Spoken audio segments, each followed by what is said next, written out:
நிதியமைச்சர் நிர்மலா சீதாராமனுக்கு வந்து இந்த ஆனந்த விகடன் பத்திலாம் பேசியிருந்தாரு. அவங்க மறுப்பு தெரிவிச்சு ஒரு விஷயம் பேசியிருக்காங்க. அதை தாண்டி அவங்க என்ன சொல்றாங்கன்னா, கல்வியில தமிழ்நாடு வந்து கொரோனாக்கு அப்புறம் பின்தங்கிடுச்சு.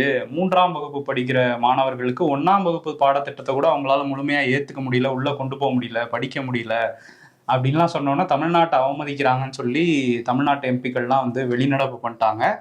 இவங்க மட்டும் போறாங்களே, கேரளா, மேற்கு வங்கம் எப்படி வெளியே அனுப்புறதுன்னு சொல்லி அவங்களையும் வந்து இந்த மாதிரி சில பாயிண்ட்ஸ் எல்லாம் எடுத்து சொல்லி வெளியே அனுப்பிச்சிட்டாங்க.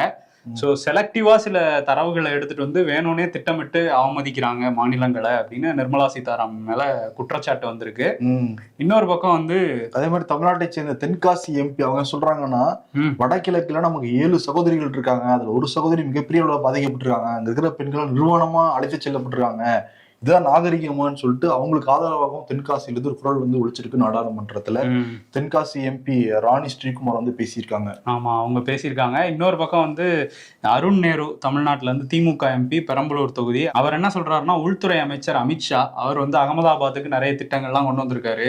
அதே மாதிரி வாரணாசி தொகுதிக்கு வந்து பிரதமர் மோடி திட்டங்கள்லாம் கொண்டு வந்திருக்காரு. என்னோட தொகுதிக்கு உட்பட்ட முசிறி அந்த பகுதியில தான் வந்து நிர்மலா சீதாராமன் பிறந்திருக்காங்க, அங்க ஒரு ரயில்வே ஸ்டேஷனாவது கொண்டு வாங்க அப்படின்னு சொல்லி கேட்டிருக்காரு.